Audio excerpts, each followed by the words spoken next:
नमस्कार दोस्तों, आप सभी का स्वागत है एमएसएससी नोट्स में। तो दोस्तों आज मैं आप सभी के लिए जो लेके आया हुआ हूँ वो आपके कोई भी एग्जाम, अगर सीटेट है, एमपीटेट है, रीट है, कहीं भी तैयारी कर रहे हैं तो वहां से क्वेश्चन बनता ही बनता है। अगर आप पेडागोजी का एग्जाम देंगे, अगर आपके एग्जाम में पेडागोजी आती है तो यहाँ से क्वेश्चन 100% बनेगा। क्या है ये है एनसीएफ 2005। तो यहाँ से कैसे क्वेश्चन बन सकते हैं, कौन कौन से पॉइंटर्स है, मैं यहाँ पे निकाल के लेके आया हुआ हूँ। कह सकते हैं कि वो जो संजीवनी बूटी होती है ना, तो हनुमान जी ने पूरा पहाड़ लेके आया था, तो मैं उस पहाड़ में से मैं पूरा पहाड़ नहीं लेके आया हूँ, उसमें से संजीवनी बूटी ही निकाल के लेके आया हूँ। तो आपको इसको बहुत ही ध्यान से देखना है। और इसके लास्ट में मैंने लगभग 30 से 32 क्वेश्चन भी लिए हुए हैं जो कि आपके लिए बहुत ही ज्यादा मजेदार होंगे, जो एग्जाम में मतलब कह देना कि यहीं से आना है। ठीक है, तो शुरू से लेकर लास्ट तक आप को देखना ही है। बोलो, लास्ट तक देखोगे नहीं देखोगे?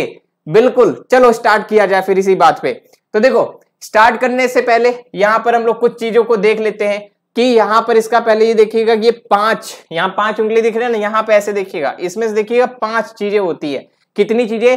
5 चीजें होती है, 5 स्तंभ होते हैं। एनसीएफ 2005 के 5 बेसिस हैं। चलो, बात तो यहां पर हो जाती है कि एनसीएफ आया है, लेकिन एनसीएफ आया कहां से? सबसे पहले तो यही प्रश्न पूछा जाता है कभी कभी कि एनसीएफ का जन्म कैसे हुआ। तो उसको देखो, एक यहां पर देखिए लिखा हुआ था निबंध।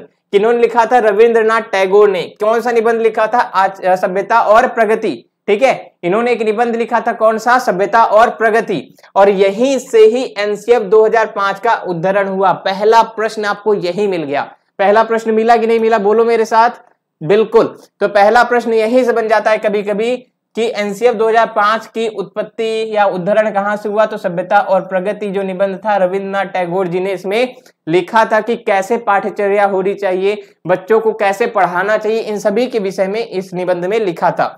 उसके बाद देखते हैं जिसमें उन्होंने बताया है कि सृजनात्मकता उदार आनंद बचपन की कुंजी है। ठीक है, ये स्टेटमेंट याद रख लेना।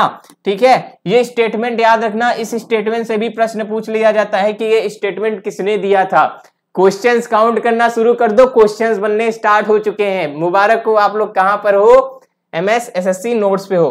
राष्ट्रीय पाठ्यचर्या की रूपरेखा 2005 का अनुवाद संविधान की 8वीं अनुसूची में दी गई सभी भाषाओं में किया गया है। तो कभी कभी अगर पूछ लेगा कि इसको कितनी लैंग्वेजेस में लिखा गया है, कितने लैंग्वेजेस में कन्वर्ट किया गया है, तो आप लोग ये डायरेक्टली जानते होंगे 8वीं अनुसूची में जितनी भी भाषाएं हैं सभी भाषाओं में इनका अनुवाद है। जैसे आप यहाँ देख पाओगे, ये अंग्रेजी में भी है, हिंदी में भी है, तमिल में भी है, मतलब जितनी भी भाषाएं आपकी 8वीं अनुसूची के अंतर्गत है उन सभी भाषाओं में।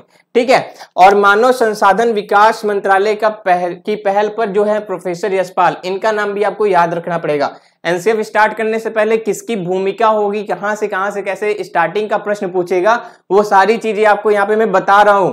नॉर्मली बता दूं कि ऐसे आपको जो ये वीडियो मैं स्टार्टिंग से लास्ट तक पढ़ाऊंगा, कहीं भी आपको फ्री ऑफ कॉस्ट है, बहुत मुश्किल होता है। सभी पेड क्लासेस में आपको मिलेगी, यहाँ मैं बिल्कुल मुफ्त दे रहा हूं। तो आपको लास्ट तक बने रहना है, बस इतनी कृपा करनी है। ठीक है, तो देखो, यशपाल की अध्यक्षता में देश की चुनी हुई विशेषज्ञों, विद्वानों की, शिक्षकों की गई राष्ट्रीय चुनौतियों के रूप में देखा गया। मतलब यहाँ पर आपको बस मुख्य याद रखना है कि किसके नाम से? यशपाल। मैं कीवर्ड्स बताते चलूंगा, आपको क्या करना है, देखते रहना है। ठीक है, आगे बढ़ते हैं हम लोग अपने अगले पार्ट पर। चलो अगला पार्ट देखते हैं। अब देखो, इनका इन 5 का मतलब क्या होगा ये समझना है। ठीक है, प्रिंसिपल क्या है एनसीएफ के, तो नॉर्मली समझिएगा इनमें प्रिंसिपल्स हमें क्या क्या मिल रहे हैं, यानी इनमें जो मार्गदर्शन होता है वे क्या क्या होता है, तो समझिए। तो अगर हम लोग बात करेंगे नेशनल कैरिकुलम फ्रेमवर्क 2005 में 5 चीजें दी गई थी, 5 सिद्धांत दिए गए हैं।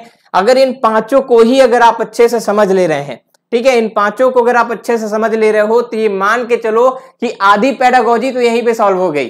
ठीक है, आधी पेडागोजी यहीं पे सॉल्व हो गई। जिस तरीके से संविधान के लिए एक प्रस्तावना निर्धारित की गई है, जिस तरीके से संविधान के लिए प्रस्तावना निर्धारित की गई है, प्रस्तावना पढ़ के हमें पूरे संविधान की एक रूपरेखा पता चल जाती है, उसी तरीके से एनसीएफ के लिए 5 बिंदु, ये 5 स्तंभ यहां पर लगाए गए हैं, 5 खंबे लगाए गए हैं। देखो, पहला खंबा क्या है? ज्ञान को स्कूल के बाहर जीवन से जोड़ा जाए।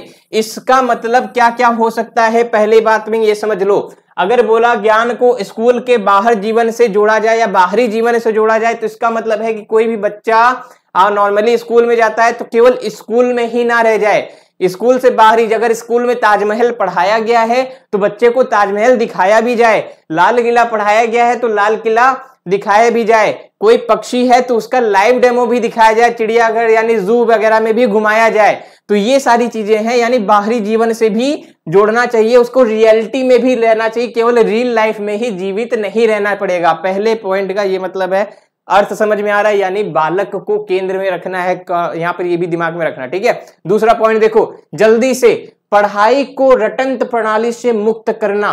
रटना नहीं है, यहां पर जिस तरीके से हमारी क्लासेस चलती है बिना रटने वाली, समझने वाली होती है। ईयरफोन कान में डाल लो, बस समझते चले जाओ, देखते चले जाओ और आपको यहां पर समझ में आ जाएगा।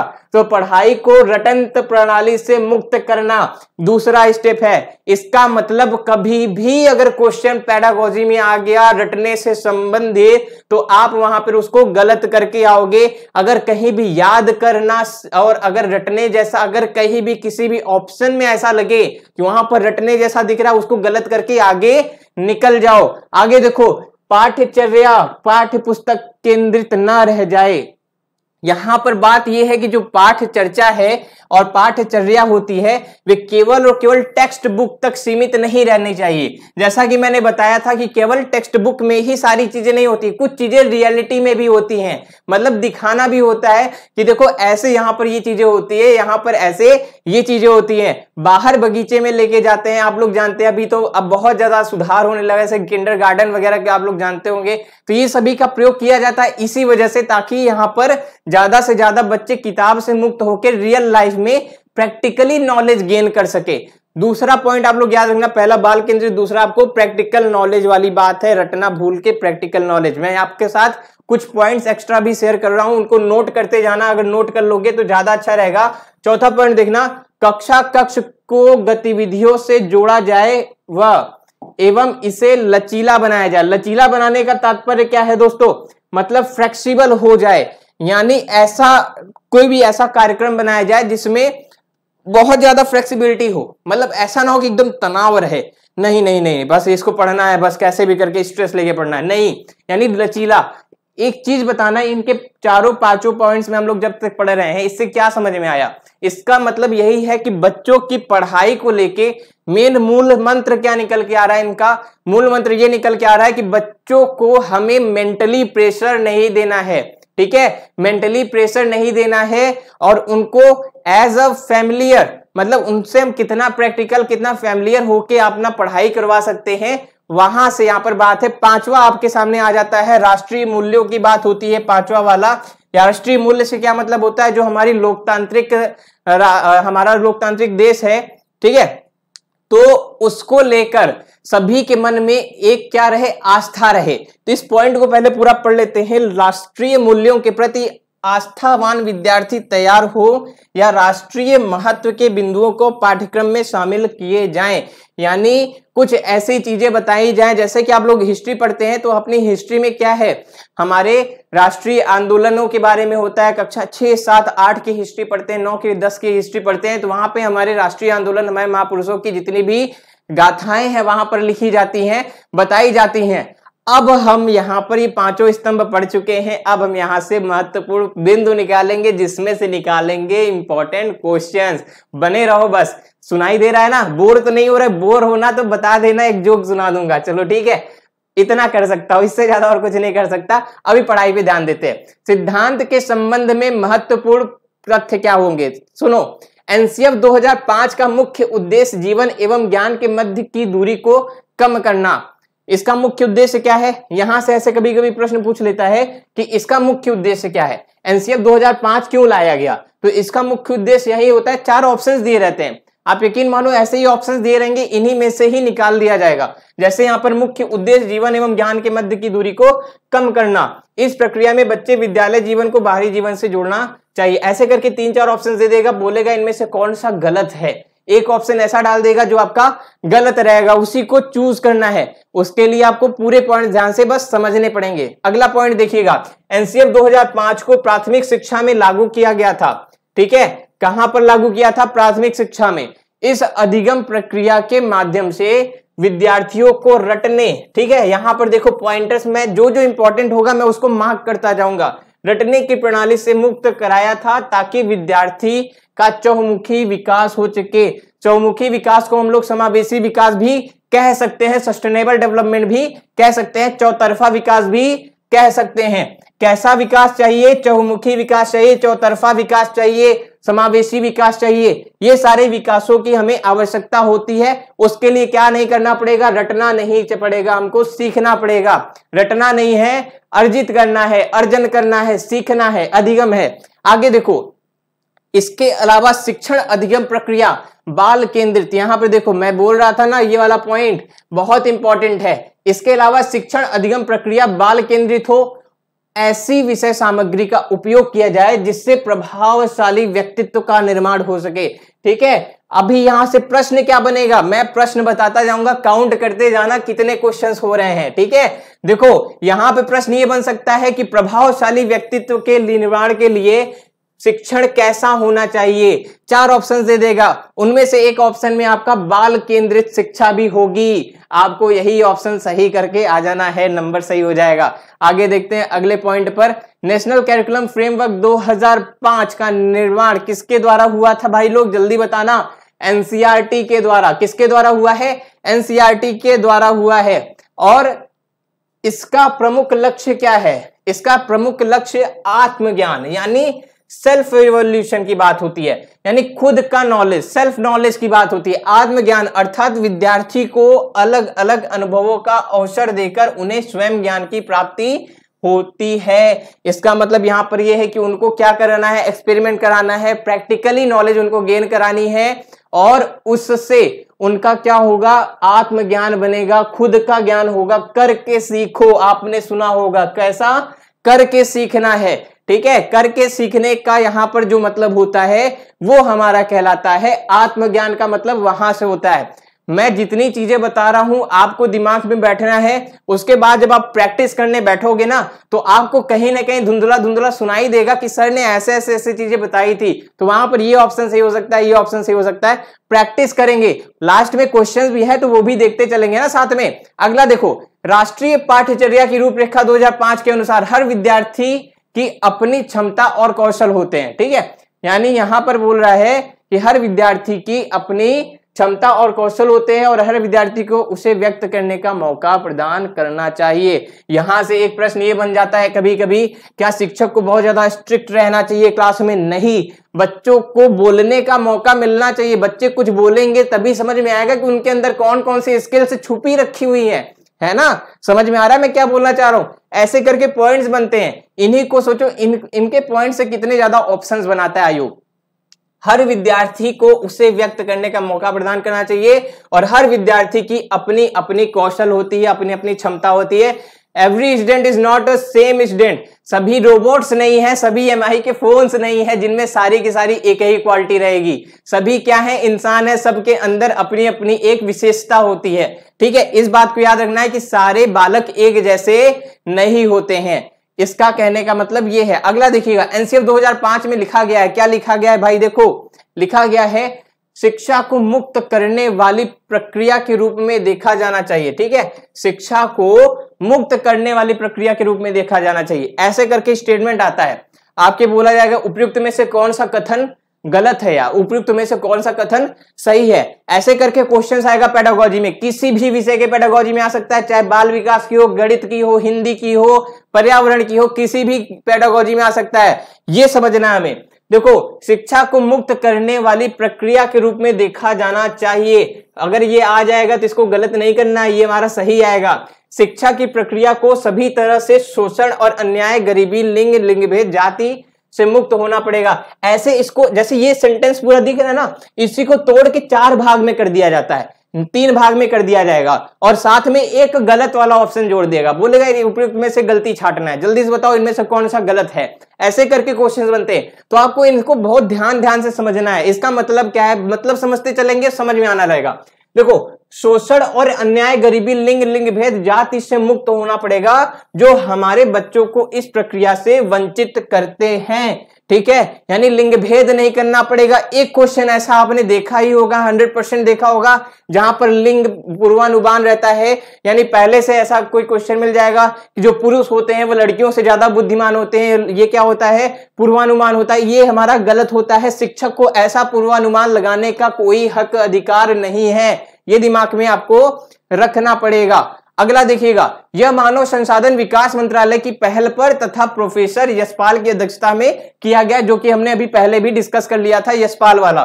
ठीक है, और कौन सा मंत्रालय है ये भी याद रखना है, मानव संसाधन विकास मंत्रालय। ठीक है, अगला देखो, ज्ञान को केवल किताबी ज्ञान से ही निर्मित नहीं बल्कि बाहरी जीवन से जोड़ा जाए, as we have discussed it. ठीक है, इस वजह से इसको अभी हम लोग स्किप करेंगे। इसके अलावा विद्यार्थियों को रटंत्र प्रणाली, ये भी डिस्कस कर लिया है, रटंत्र प्रणाली से जोड़ना नहीं है, इससे मुक्त कराना है। ठीक है, रटंत्र प्रणाली को मुक्त किया जाए। पाठ्य पुस्तक पर आधारित शिक्षा नहीं हो, पाठ्य पुस्तक पर आधारित शिक्षा नहीं हो, ये पॉइंट भी नोट किया जाए अपनी कॉपी में। आप सभी को अपना नोट्स भी लेके रखना चाहिए साथ में। लिया है या नहीं लिया है, यहां पर आप स्क्रीनशॉट लेते जाओ, जो जो मैं अंडरलाइन कर रहा हूं स्क्रीनशॉट्स लेते जाओ। पीडीएफ कहां मिलेगी इसकी? पीडीएफ कहां मिलेगी? पीडीएफ आपको एमएस एजुकेशन ऐप पे मिलेगी, गूगल प्ले स्टोर से डाउनलोड कर लेना एमएस एजुकेशन ऐप। वहां पे आपको एनसीएफ वाली ये जो मैं पढ़ा रहा हूं ये आपको पीडीएफ मिल जाएगी, वहां से देख लेना। पाठ्य पुस्तक पर आधारित शिक्षा नहीं हो, इसके अलावा राष्ट्रीय मूल्यों के प्रति आस्थावान विद्यालयों को तैयार करती हो, मतलब जो हमारे राष्ट्रीय मूल्य को क्या करे? प्रदर्शित करे। अब इसके अंग और भाग को देख लेते हैं। 5 अंग होते हैं इसके। ठीक है, 5 अंग होते हैं। पहला है परिप्रेक्ष्य। परिप्रेक्ष्य मतलब किसके परिप्रेक्ष्य में होता है, कोई भी चीज होती है किसी ना किसी के कंपैरिजन में होती है। ठीक है, प्रोस्पेक्टिव्स में होती है। अगला है सीखना का ज्ञान, सीखने का ज्ञान यहां पर होना चाहिए, यानी जो ज्ञान हो वह कैसा हो? पुस्तकीय ज्ञान नहीं होगा। कैसा ज्ञान होगा? अधिगम आधारित होगा, सीखने पे आधारित होगा। ठीक है, यहां पर रटने वाला ज्ञान नहीं होगा। अगला पाठ्यचर्या के क्षेत्र, अभी जब पूरा मैं पढ़ा लूंगा ना तो लास्ट में इसमें बताऊंगा कि इसका निष्कर्ष क्या निकला आपको। वे 3-4 पॉइंट जो मुख्य पॉइंट है, फिर पूरा पढ़ने की भी जरूरत नहीं पड़ेगी। लास्ट में जब पूरा पढ़ लिया जाएगा तो आप ही से निकलवाऊंगा कि इसमें कीवर्ड क्या निकाल के आए आप लोगों ने। ठीक है, तो पॉइंटर्स करते जाइएगा। पाठ्यचर्या के क्षेत्र, स्कूल की अवस्थाएं एवं आकलन। ठीक है, अगला पॉइंट देखिएगा, विद्यालय व कक्षा का वातावरण। वातावरण बहुत ज्यादा इंपॉर्टेंट है। विद्यालय और कक्षा का कैसा होना चाहिए? बहुत ज्यादा स्टूडेंट फ्रेंडली होना चाहिए, मतलब ऐसा नहीं कि एकदम से बहुत ज्यादा स्ट्रिक्ट ही हो जाए या बहुत ज्यादा एकदम फ्रेंडली हो जाए, बहुत ही मीडियम और बहुत ही अच्छे तरीके से। और ऐसा होना चाहिए कि क्लासेस में अनेक प्रकार के बच्चे होते हैं, जैसे बहुत ही प्रतिभाशाली भी होते हैं, कुछ मंद बुद्धि बालक भी होते हैं, तो उन सबका हमें यहाँ पर ध्यान रखते हुए एक ऐसा वातावरण क्रिएट करना पड़ता है। जो शिक्षक होता है वो ऐसे पढ़ाएगा कि सभी के सभी उसमें डूब जाएं और पढ़ते रहें। जैसे आप इस समय क्या हो? डूबे हुए हो। डूबे हो कि नहीं डूबे हो? जग रहे हो या डूब गए हो? बताना कमेंट में। चलो अगला देखोगे, अगला क्या है? व्यवस्थागत सुधार। व्यवस्थागत सुधार का मतलब क्या होता है? जैसा कि हमारी जो एक अवधारणा चली आई हुई है ना कि नहीं बहुत इतनी मोटी मोटी किताबें पढ़ोगे तभी जाके कलेक्टर बनोगे, ऐसी अवधारणा बनाएगी। बचपन से इतनी मोटी किताबें पढ़ना है, कलेक्टर बनना है, बच्चे को डॉक्टर बनना है, इतनी मोटी मोटी किताबें पढ़ाएंगे। तो ये सारी चीजें यहाँ पर इसको लेके कहा गया है, जो टीचर्स को लेके कहा गया है। माँ डंडा लिए दबाए रहता है ना, तो उन सबको भी हटाया गया है कि भाई डंडे मारोगे ना तो वो क्या बन जाएगा? गधा हो जाएगा। उसको तुम जितना काम दोगे वो उतना ही करके आ जाएगा, खुद का दिमाग नहीं लगाएगा।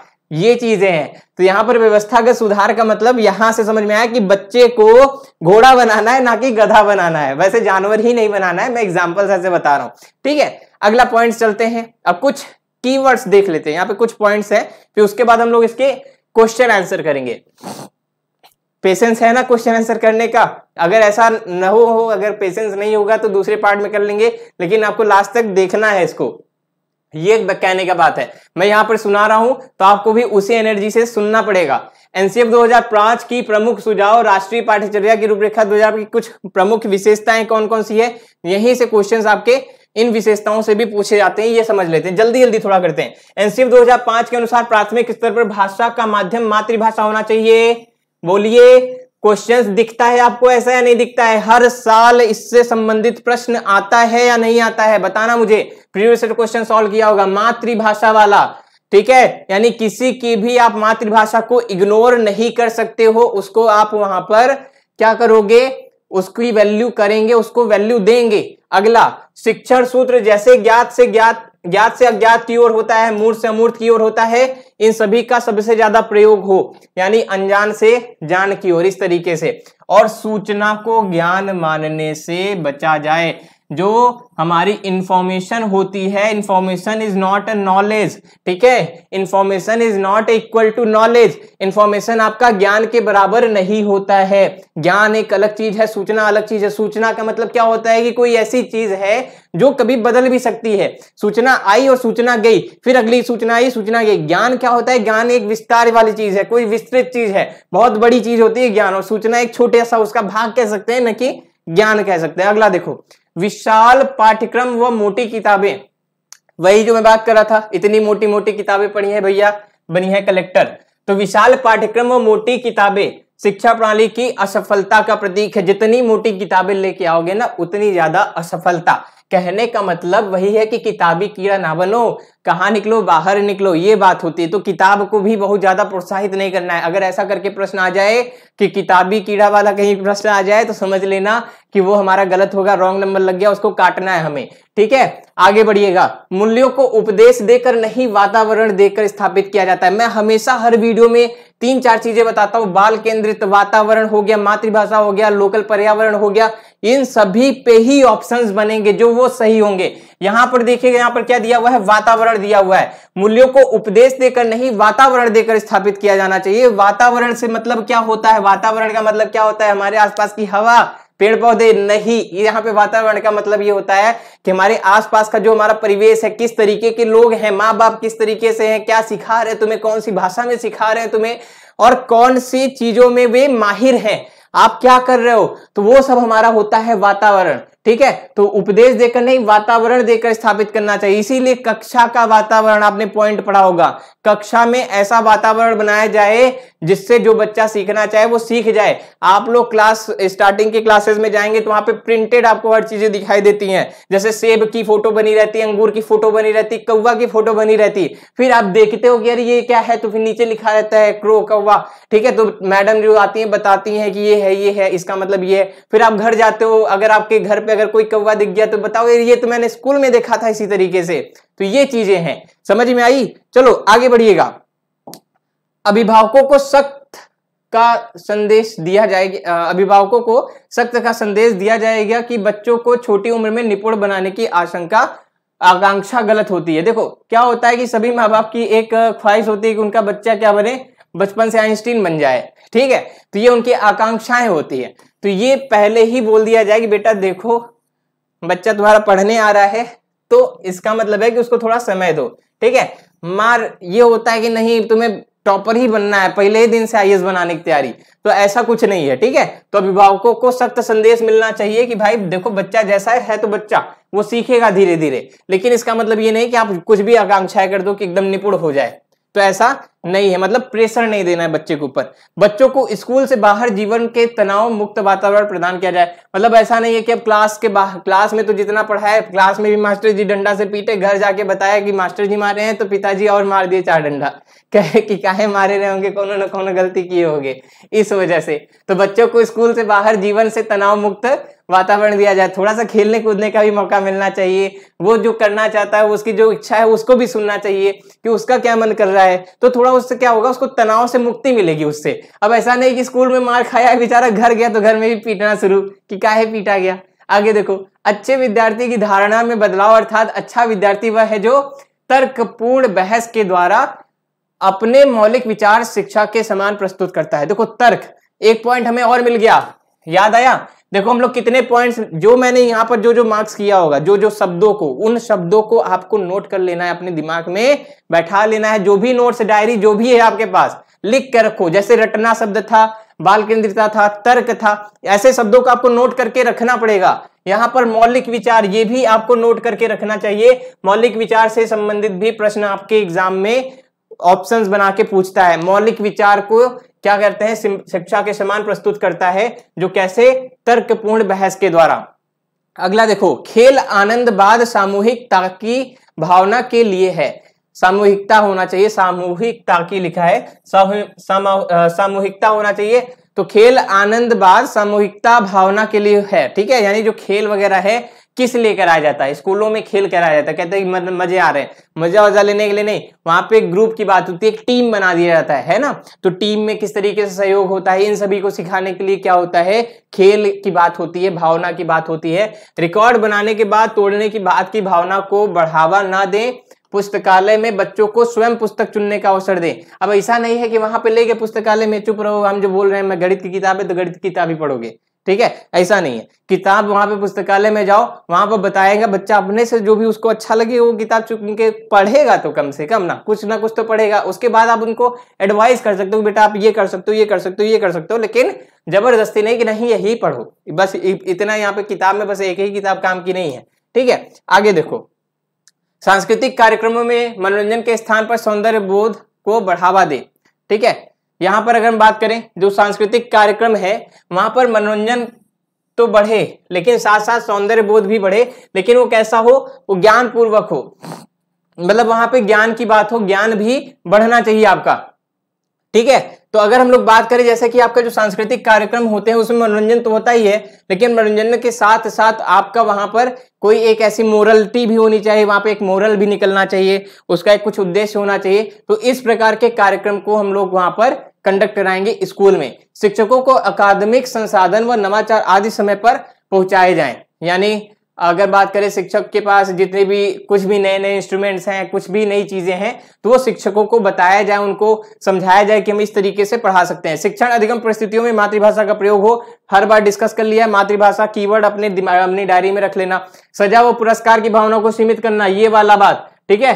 सजा और पुरस्कार, ये नहीं कि वही बोला ना कि 2 डंडा गुरुजी मारे तो घर जाके 4 डंडा पिताजी मार दिए, ठीक है। तो सजा व पुरस्कार की भावना को सीमित रखा जाए, तो ये भी अपने दिमाग में बैठाइएगा कि जबरदस्ती किसी को नहीं मार, डंडा मारे पड़े हुए हैं, नहीं याद कर रहा है, कोई ना कोई वजह होगी उसके पीछे कि नहीं याद हुआ, क्यों नहीं याद हुआ, उसको बैठ के समझाना पड़ेगा। समुदाय को मानवीय संसाधन के रूप में प्रयुक्त होने का अवसर। मानवीय संसाधन का मतलब क्या होता है, अगर समुदाय की बात करेंगे, समुदाय का मतलब होता है ग्रुप, और मानवीय संसाधन का मतलब क्या होता है, मानवीय संसाधन का मतलब जैसे अगर टीम की बात कर ले, आपने एक मूवी देखी होगी अक्षय कुमार की जो गोल्ड आई थी है ना, हॉकी वाली, याद आई? तो उसमें क्या हुआ था, वो जो आई थिंक ईटा इधर से इधर करना था, तो ईट थी इधर से इस तरफ करना था, तो सभी लोग क्या कर रहे थे, एक एक ईट उठा के उधर लेके जा रहे थे। फिर बाद में उनको समझ में आया कि कुछ तो रॉन्ग हो रहा है, उन्होंने एक चैन बनाई और चैन बना के एक एक एक एक करके ट्रांसफर किया, बिना बहुत कम मेहनत में, और काम जल्दी हो गया। तो बात यहाँ पर टीम वर्क की होती है। तो मानवीय संसाधनों का किस तरीके से समुदाय से जोड़कर हम उसका प्रयोग कर सके, तो वहां पर इसको यहाँ पर अवसर देना चाहिए। अगला, कल्पना व मौलिक लेखन के अधिकाधिक अवसर प्रदान करना चाहिए।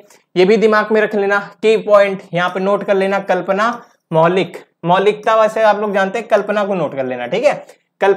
कल्पना का मौलिक लेखन के अधिकाधिक अवसर प्रदान करने चाहिए, यानी जितना भी ज्यादा काल्पनिकता अगर उसके अंदर आ सकती है, क्रिएटिविटी आ जाती है, उसको आपको बढ़ावा देना पड़ेगा, उसको आपको समझाना पड़ेगा। अगला, शैक्षणिक गतिविधियों में बच्चों के अभिभावकों को भी जोड़ा जाए। आपने देखा होगा कि मैक्सिमम स्कूलों में क्या हो रहा है कि अभिभावकों के लिए भी चीजें दे दी जाती है। घर में ऐसा प्रोजेक्ट दिया जाता है जिसमें दिन भर मम्मी और बच्चे दोनों मिलके लगाए रहते हैं। कुछ बनाने के लिए दे दिया, थर्माकोल का कोई दे दिया, कहते पता नहीं क्या है, बात है, तो वो क्या है, साथ में बच्चे के साथ आप कितना ज्यादा इंटरेक्ट हो सकते हो एजुकेशनली वे में। यानी आप स्कूली शिक्षा के साथ साथ जो परिवार होता है ना, मतलब ये बोला जाता है कि अभिभावक केवल सारी जिम्मेदारी किसकी, अध्यापकों की नहीं है, कुछ अभिभावकों की भी होती है। इस वजह से यहाँ पर ये होता है कि अभिभावकों को दिया जाए वर्क, तो अभिभावक भी बच्चे के साथ मिलकर कुछ काम कराएंगे, तो उन दोनों के साथ भी एक क्या बनेगा, एक बातचीत का माहौल बनेगा, एक फ्रेंडली, एक नेचर क्या आएगा, एक उभार आएगा वहां से, ठीक है। आगे देखो, मानसिक स्तर एवं योग्यता के अनुसार पाठ्यक्रम का निर्धारण हो। शांति शिक्षा को बढ़ावा, महिलाओं के प्रति आदर और जिम्मेदारी का दृष्टिकोण विकास करने का कार्यक्रम का आयोजन करना। ऐसे तरीके के आपके वहां पर दिमाग में रखना चाहिए कि मानसिक स्तर योग्यता के अनुसार पाठ्यक्रम का निर्धारण, मतलब जैसे जिसकी जितनी मानसिक योग्यता है उस तरीके से आपको वहां पर पाठ्यक्रम का वहां पर निर्धारण करना है, ठीक है। और बाकी आपने देख ही लिया। बालकों के चहुमुखी विकास पर आधारित, तो आप लोग समझ ही गए होंगे। सभी विद्यार्थियों तो समावेशी वातावरण, ये भी आपने समझ लिया है। अब देखिए पाठ्यक्रम का मतलब क्या होता है। देखो पाठ्यक्रम का सीधा सीधा मतलब होता है पाठ्य और क्रम, यानी पाठ्य का मतलब होता है जो पढ़ने योग्य सामग्री होती है, और क्रम का मतलब होता है एक आपका लगातार, यानी इसको अगर हम लोग बात करें एक व्यवस्था कह सकते हैं। ठीक है, क्रम का मतलब एक व्यवस्था, तो इसको हम लोग कह सकते हैं कि एक निश्चित व्यवस्था। यहाँ पर देखिए अब लिखा है ना, पढ़ने योग्य एक पढ़ने की सामग्री की एक निश्चित व्यवस्था। देखिए यहाँ पर पढ़ने योग्य सामग्री की एक निश्चित व्यवस्था को हम लोग क्या कहते हैं, पाठ्यक्रम कहते हैं। पाठ्यक्रम किसको कहते हैं, पढ़ने योग्य एक निश्चित व्यवस्था को पाठ्यक्रम कहते हैं। और बाकी आपको बहुत ज्यादा याद नहीं, अगर आपको करिकुलम की बात याद है, याद रखिएगा लैटिन शब्द से बना हुआ है। ठीक है, आगे देखिएगा एनसीएफ 2005 शिक्षकों के लिए और स्टूडेंट्स के लिए। यहाँ पर देखो शिक्षकों, जितने लोग पढ़े रहे हो सब शिक्षक हो, है ना। तो देखो, तो शिक्षकों के लिए क्या कह रहा है भाई, देखो शिक्षक ज्ञान का स्रोत नहीं अपितु एक ऐसा सुगम करता है। सुगम करता का मतलब क्या होता है, सुगम का मतलब होता है एकदम सिंपल करने वाला। मतलब जैसे कि मैं हूं, आप लोग क्या कर रहे हो, मैं आपके लिए क्या कौन सा काम कर रहा हूं, एक ऐसा मीडिएटर हूं आपके और आपके इस नोट्स के बीच में, जो आपको कम समय में इससे संबंधित सारे ज्ञान आपको मैं देने का प्रयास करूं। मेरे अंदर जितनी भी चीज है सब कुछ आपको दे दूं। तेरा तुझको अर्पण क्या लागे मेरा, उस तरीके से। तो सुगम करता जो सूचना को अर्थबोध में बदलने की प्रक्रिया में विविध उपायों द्वारा बच्चों हेतु सहायक हो। ठीक है, आगे देखो एनसीएफ में बच्चों के लिए क्या है, बच्चों के प्रति क्या दृष्टिकोण है। प्रत्येक बच्चे की सीखने की गति प्रकृति अलग होती है। ठीक है, यानी हर बच्चा एक अलग प्रकृति का होता है, स्टार्टिंग में डिस्कस किए हैं। सभी बच्चे सक्रिय रूप से पूर्व ज्ञान एवं उपलब्धि सामग्री गतिविधियों के आधार पर अपने लिए अर्थ निर्माण करते हैं। सभी के लिए अपनी अपनी वैल्यू होती है। सबको, अगर जैसे आप लोग देखेंगे किसी को कोई चीज अगर दे दिया जाए तो वो उससे कुछ भी कर सकता है। जैसे अगर सपोज करो कोई एक पेन है ना, अगर हम किसी चोर को, या ऐसा है कोई मर्डरर है, अगर किसी मर्डरर को अगर हम एक पेन दे दें तो वो उससे भी क्या करेगा, मर्डर करने का ही सोचेगा कि इससे किस तरीके से मर्डर कर सकते हैं। तो बात वही कि सबकी अपनी अपनी स्किल्स होती है, वो किससे किस तरीके से काम ले सकता है, किस चीज से। तो ये चीज अपने दिमाग में रखना है। ठीक है, आगे देखो अब यहाँ पर भाषा के प्रति क्या दृष्टिकोण है। भाषा वही जो हमारे घर की है, जो हमारे मन को भाए, है ना। तो देखो भाषा के लिए जो चाम्स्की भैया जी ने कह लिया था, क्या कहा था उन्होंने कि भाषा के अंदर जो बच्चे होते हैं उनके अंदर कैसी क्षमता होती है, जन्मजात होती है। बच्चों में भाषा समझने अभिव्यक्त करने की क्षमता कैसी होती है, जन्मजात होती है। बोलो सही है। अगला देखो गणित के लिए, गणित पेडागोजी वालों ध्यान दो यहाँ पे ध्यान से। बच्चे गणित की मूल संरचना को समझने, अंकगणित, बीजगणित, रेखागणित, त्रिकोणमिति के सभी मूल तत्व, समस्या समाधान की अनेक युक्तियों अर्थात सामान्य परिमाण, स्थिति विश्लेषण, अनुमान लगाना, पुष्टि करना आदि पद्धति मुहैया कराते हैं। ठीक है, यानी कहने का मतलब क्या है कि बच्चों के लिए अगर हम लोग मैथ की बात करेंगे तो उसमें इन सभी चीजों के लिए उनको ऐसी सिचुएशन यहाँ पर हम क्रिएट करेंगे ताकि आपको समझ में आए। जैसे एग्जांपल देता हूं, अगर आपने कभी आयतन वगैरह की बात करते हैं ना, जैसे आयतन वाला अगर आप लोग देखें कि आयतन वाला किस तरीके से पढ़ा जाता है, तो आयतन वाले के लिए जैसे एग्जाम्पल्स देखेंगे तो आयतन वाले में आपका क्या आता है, आयतन वाले में आपका आता है जैसे एक कमरा दे दिया, उदाहरण देखिए ऐसे बोलेगा कि एक कमरा है या एक टाइल्स है। ठीक है, टाइल्स वाला क्वेश्चन पढ़ा होगा मेरे ख्याल से, जरूर पढ़ा होगा। ठीक है, मैथमेटिक्स में कि एक टाइल्स है जिसकी साइज ये है और एक जमीन है जिसकी साइज ये है, बताओ कितनी टाइल्स लगेंगी, ऐसे करके क्वेश्चन आता है। ये क्या है, ये हमारा एक परिवेश बोल दिया जाता है कि लोकल से जोड़ कर ऐसे प्रश्न जुड़ा जाता है। कमरे का आयतन इतना है गया, कमरे की दीवार इतनी है, लंबाई इतनी, ऊंचाई इतनी, कमरे का आयतन क्या होगा, हवा कितनी आएगी, ये सारी चीजें ऐसे करके यहाँ पर प्रश्न बनते हैं। आगे देखिएगा, आगे भैया सवाल पर कितने मिनट हो गए, तो आगे पढ़ना है या समझा दिया जाए। चलो ठीक है, आधे घंटे हो चुके हैं, लाइक दबा दो अगर अभी तक लाइक नहीं किया है। 30 मिनट की वीडियो कंप्लीट हो चुकी है, 10 मिनट और दोगे कंप्लीट करा लूंगा, एक ही वीडियो में सारी चीजें हो जाएंगी। ठीक है, ध्यान दे दो बस यहाँ पर 10 मिनट और, या इतने देर रुक गया हो 10 मिनट और रुक जाओ, कंप्लीट कर लेते हैं। ठीक है, साथों लाइक कर दो और शेयर करना बिल्कुल मत भूलना। देख रहे हो कितनी एनर्जी आ रही है। हाँ एकदम, अगला क्वेश्चन जल्दी जल्दी करते हैं। विद्यालय शिक्षा का अब तक का नवीनतम पाठ्यक्रम 2005 वाला क्लियर है। किस मंत्रालय, तो मानव संसाधन विकास मंत्रालय पढ़ लिया है, मानव विकास मंत्रालय। अध्यक्षता किसकी थी, यशपाल की थी। 2005 का प्रमुख सूत्र क्या था, लर्निंग विदाउट बर्डन, बिना भार की अधिगम, बिना भार की शिक्षा। ठीक है, मतलब बोझ देना ही नहीं है। ठीक है, बोझ कम कर देना है। अगला देखो, एनसीएफ का प्रारंभ रविन्द्रनाथ टैगोर के किस निबंध से, सभ्यता और प्रगति। याद आ रहा है मेरे क्वेश्चंस, याद आ रहे हैं ना? हाँ, मेरे क्वेश्चंस। एनसीएफ 2005 में बल दिया किसके लिए? शांति के लिए शिक्षा। 2005 में क्या बताया गया? सपनों के भारत की धरातल पर उतरने की युक्ति बोला गया था। 5वां पॉइंट, देश के लिए क्या करना है? पढ़ाई करनी, देश की भावना जगानी, राष्ट्रभक्ति की भावना जगानी है। अगला देखना, एनसीएफ 2005 के अध्यक्ष या अध्याय विद्यालय एवं कक्षा का वातावरण में बताया गया है। विद्यालय एवं कक्षा के वातावरण में क्या बताया गया है? तो वातावरण के भौतिक एवं मनोवैज्ञानिक आयाम अधिगम को कैसे प्रभावित करते हैं। करिकुलम किस भाषा का शब्द है? मैंने बताया था, नोट कर लेना, लैटिन भाषा का। सामाजिक अध्ययन शिक्षण का पाठ्यक्रम कब बनाया गया? तो मैंने बताया 2005 में। 2005 में सामाजिक अध्ययन में कौन से मुद्दे को शामिल करने की अनुशंसा की गई थी? तो सभी स्तर के विद्यार्थियों के लैंगिक एवं स्वास्थ्य संबंधित मुद्दे। ठीक है, ये याद रखना, लैंगिक एवं स्वास्थ्य संबंधित मुद्दे।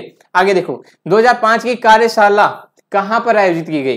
दिल्ली में, एनसीईआरटी। ये भी हम लोगों ने पढ़ा था, किसके द्वारा की गई थी? एनसीईआरटी दिल्ली। यशपाल की समिति के कुल कितने सदस्य थे? तो 38। टोटल कितने हैं? 38। यहां पर एक चीज याद रखना, हिंदी पेडागोजी नोट, शिक्षण अधिगम प्रक्रिया, शिक्षण सूत्र। ठीक है, आगे देखो, पाठ्यक्रम निर्माण की आवश्यकता क्यों? शिक्षा के उद्देश्यों की प्राप्ति के लिए। अगर पाठ्यक्रम नहीं होगा, एक बात बताना, पाठ्यक्रम नहीं होगा तो हमको पता कैसे चलना है, कैसे कैसे चलना है। अगर हमको रास्ते के लिए मैप ना पता हो, गूगल मैप की बात छोड़ दो, ऐसे नॉर्मली की बात कर, दिमाग का भी एक मैप होता है ना, कि हम जब कहीं भी जाना होता है दिमाग में एक मैप फिट होता है कि ऐसे करके ऐसे जाना है। ठीक है, तो वो जरूरी होता है। तो यही होता है पाठ्यक्रम। तो कहीं जाने के लिए हमें पहले उसका कुछ एक रोड मैप तैयार करना पड़ता है। एनसीएफ की भाषा का फॉर्मूला त्रिभाषी फॉर्मूला है, ये दिमाग में रखना इंपॉर्टेंट है। ठीक है, कौन सा है? त्रिभाषी। प्रथम भाषा, द्वितीय भाषा एवं तृतीय भाषा हिंदी, द्वितीय भाषा अंग्रेजी, तीसरी आपकी स्थानीय भाषा। ये 3 भाषाओं पर आधारित है। ठीक, एनसीएफ 2005 में सुझाव दिया गया कि सूचना को क्या मानना चाहिए? तो सूचना को ज्ञान नहीं मानना चाहिए। ठीक है, ये हमने बताया था, हमने पढ़ा था कि सूचना अलग चीज होती है, ज्ञान आपकी अलग चीज होती है। एनसीएफ 2005 में किन शिक्षण सूत्रों का अधिकतम प्रयोग किया गया है? अज्ञात से अज्ञात, मूर्त से अमूर्त, ये सारे अधिक से अधिक प्रयोग हुए हैं, आपने पढ़ा हुआ है। रिवीजन कर रहे हैं हम लोग। ठीक है, जितना अभी तक हम लोगों ने पढ़ा था उसका रिवीजन कर रहे हैं। एनसीएफ 2005 के अनुसार मार्गदर्शक सिद्धांत में निहितार्थ है ज्ञान को स्कूल से बाहर के जीवन से जोड़ना। ज्ञान है उसको स्कूल से बाहर जोड़ना। ताजमहल सफेद रंग का है तो उसको दिखना भी पड़ेगा कि सफेद रंग में वास्तविकता में है। अगला देखो, बच्चों की गलतियां क्यों महत्वपूर्ण है? यह समाधान को पहचानने में सहायता करती है। जैसे पता चलेगा कि इसमें ये गलती की तो उसको कैसे सुधार कर सकते हैं। अगला, शिक्षा बिना बोझ के, जो एनसीएफ 2005 में प्रमुख स्रोत है, इसका अर्थ क्या होता है? यानी पाठ्यक्रम में, मतलब पाठ्यक्रम को थोड़ा कम कर दो, बोझ कम कर दो, वहां से जो फालतू चीजें हैं उसको हटा दो। 2005 में सिफारिश करता है कि प्राथमिक स्तर पर गणित की शिक्षा का केंद्र होना चाहिए। तो गणित की शिक्षा का केंद्र कैसा होना चाहिए? जो टॉपिक्स होते हैं, जैसे आपने जिन टॉपिक्स को वहां पे देखा था उन्हीं टॉपिक्स की बात है। एनसीएफ 2005 में गणित शिक्षण के बारे में बताया गया है कि गणित शिक्षण महत्वाकांक्षी, सुगमता और महत्वपूर्ण होना चाहिए। यहाँ महत्वाकांक्षी का क्या मतलब है? ठीक है, तो यहाँ पे महत्वाकांक्षी का मतलब क्या है? एकता संकल्पना पर दूसरी संकल्पना बनाना। अगला देखो, 25वां नंबर देखो, जल्दी जल्दी करते हैं। ठीक है, 25वां क्या कह रहा है? एनसीएफ 2005 के अनुसार सीखना क्या है? मानसिक विकास, शिल्पकला केंद्र एवं व्यवसायिक ज्ञान। एनसीएफ 2005 में किस परीक्षा के संबंध में सुधार के लिए सुझाव दिए गए थे? बताना। कक्षा 10वीं की परीक्षा ऐच्छिक हो, ये ऐसा सुझाव दिया गया था। ठीक है, एनसीएफ 2005 में बल देती है किस पर? करके सीखना। बोला था वीडियो की स्टार्टिंग में, करके सीखना, याद आया? एनसीएफ 2005 में कला शिक्षा का विद्यालय में जोड़ने का उद्देश्य क्या है? तो इसमें जो होता है कि जो मैंने इसके बारे में भी बताया था, जो सांस्कृतिक कार्यक्रम वगैरह होता है उससे संबंधित है। सांस्कृतिक विरासत की प्रशंसा करना एवं छात्रों के व्यक्तित्व और मानसिक स्वास्थ्य विकसित करना। आगे देखो, एनसीएफ 2005 में गुणवत्ता आयाम शीर्षक के अंतर्गत महत्व किसको दिया गया है? भाई जल्दी जल्दी बताना। तो ये दिया गया है बालकों के लिए संरचित एवं पाठ्यक्रम सुधार को। एनसीएफ 2005 का मुख्य सूत्र जो था, शिक्षा बिना बोझ के, कब आया हुआ विचार था? 1993 में, वही जो स्टार्टिंग हुई थी, कहां से? उनके निबंध से। एनसीएफ 2005 के 19वीं मतलब खोजा गया था वहीं से। ठीक है, 2005 के अंतर्गत परीक्षा सुधारों में से सुधार को सुझाव दिया गया। सामूहिक कार्य मूल्यांकन, सतत मूल्यांकन, खुली पुस्तक की परीक्षा का मूल्यांकन। ये थे इससे संबंधित प्रैक्टिस वाले कुछ क्वेश्चन। तो उम्मीद है जल्दी जल्दी में क्वेश्चन निपटा दिया, रिवीजन कर लिया, तो समझ में आ गया होगा। बताना एक बार कि कैसा लगा वीडियो। ठीक है, कमेंट करके जरूर बताना। और बता दूं, इतना अगर ध्यान से पढ़ लिया है, 1-2 बार और पढ़ लोगे, एनसीएफ का खत्म, काम तमाम, एनसीएफ की चिंता खत्म। ठीक है, तो शेयर कर दो दबा के, एक बार शेयर तो बनता है कि नहीं बनता है, आप लोग जल्दी बताना। और लाइक भी कर दो ना तेजी के साथ, और कमेंट करके बताना वीडियो कैसा लगा। मिलते हैं हम लोग अपने अगले वीडियो में, तब तक के लिए सबके बहुत बहुत धन्यवाद। सब्सक्राइब नहीं किया भाई, सब्सक्राइब करके जाना, ठीक है। हाँ, इसकी पीडीएफ कहाँ मिलेगी? ऐप पर मिलेगी, MS education app play store है, वहां पर आपको मिल जाएगी। बाकी मिलते हैं हम लोग अपनी अगली वीडियो में, तब तक के लिए सभी को नमस्कार, जय हिंद, गुड नाइट।